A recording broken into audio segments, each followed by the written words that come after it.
Hello, and welcome to another edition of Medicare Simplified with your host, Dave Miller. Hello, everyone. Welcome back to another edition of Medicare Simplified. Today, we're going to start our journey. And what better way to do that than to talk about when to enroll in Parts A and B? Are you going to retire at 65? Are you going to work past 65? If you're retiring at 65, you need to start this process 90 days ahead of time. It takes 4 to 6 weeks to get your card, and then you need to sign up on a secondary coverage, which could take up to 2 weeks to get your card for that. That's why you need to start this process right at 90 days or close to that. If you're going to work past 65, enroll in Part A. Most of the insurance companies would require it, some just appreciate it. And then Part A would become your primary for your hospitalization, and your secondary insurance would pick up the leftovers minus whatever you have to pay normally. I want to pause for a minute. If you have an HSA and you're 65, do not apply for Medicare until you're ready for retirement. The minute you hit that submit button, you and your employer can no longer contribute to the HSA, and you lose a very valuable tax write-off. So with an HSA, create your Social Security account, but do not enroll in Medicare Part A or B, because that is a very valuable thing to have when it comes income tax time. You don't want to lose it. Now, if you enroll past 65 and you have Part A, when you're ready to retire, you need to get the paperwork started for Part B. That needs to begin 60 days prior, and we're talking calendar days. And it will go effective on the first of any given month, depending on when you want to do this. They will not take the application for Part B only until 60 calendar days. You do it online, you can do it right on the money. And don't worry about weekends and holidays, that doesn't count. It's 60 calendar days. So let's go to ssa.gov and get that Social Security account started. When you get there, you'll see that you can apply for benefits, sign up for Medicare. We'll be back to that one later. Check applications or appeal statuses and other things. In the upper right-hand corner, you'll see a button that says Sign In. Go ahead and click it. That's going to take you to the login screen where you can create your account all the way at the bottom.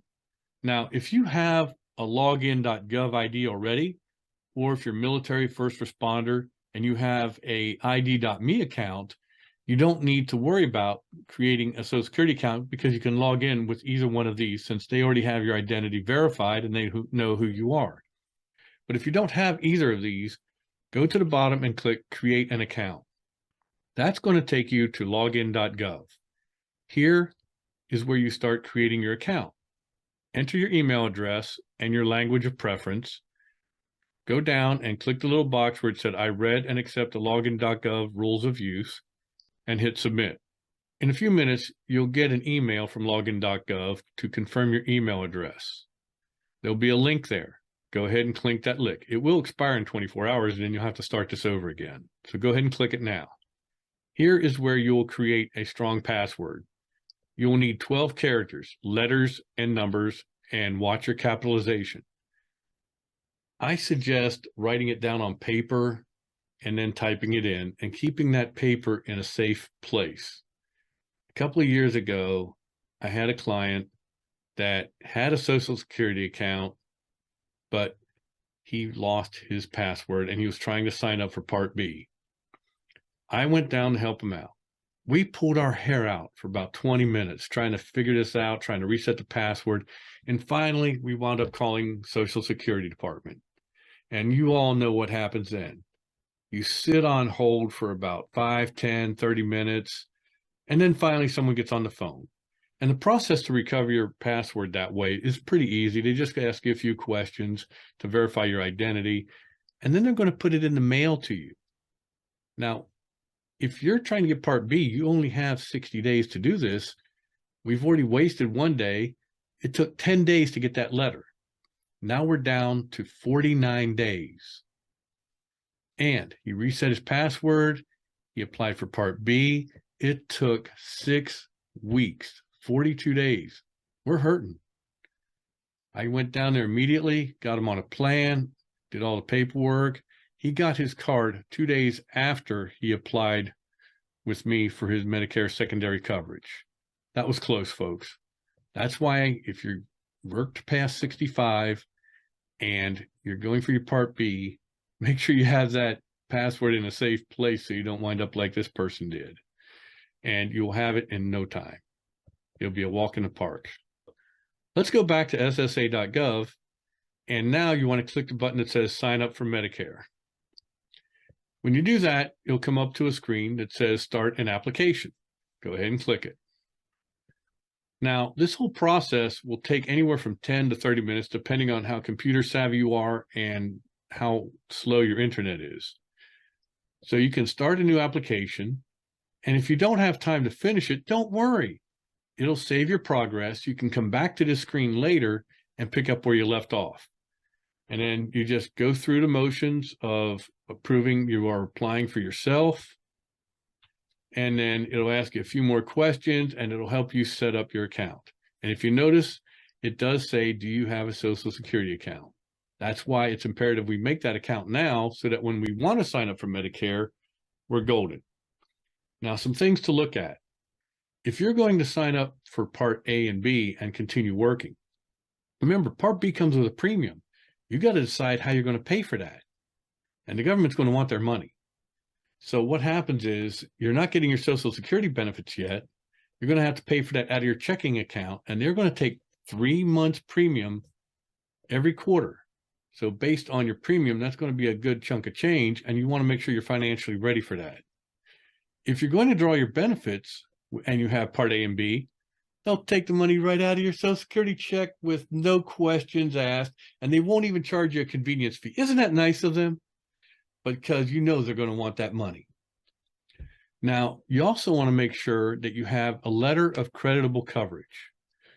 When you sign up, whether you're at 65 or you get Part A and sign up for Part B later, you always want to have this letter of creditable coverage. If you're getting A and B, you want to get it right away.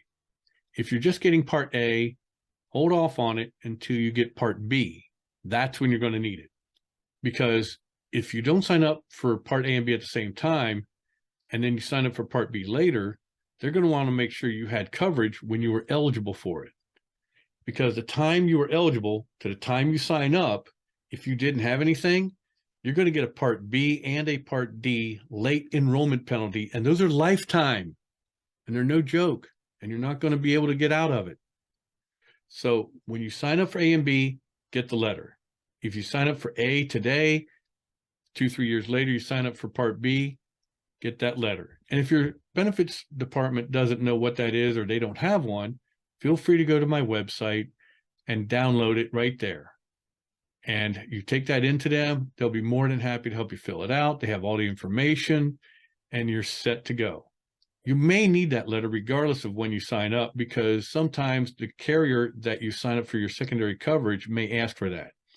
That letter basically proves you had hospitalization, doctor, and prescription drug coverage that was considered creditable through the Center for Medicare and Medicaid Services, meaning it pays as much as they would or better.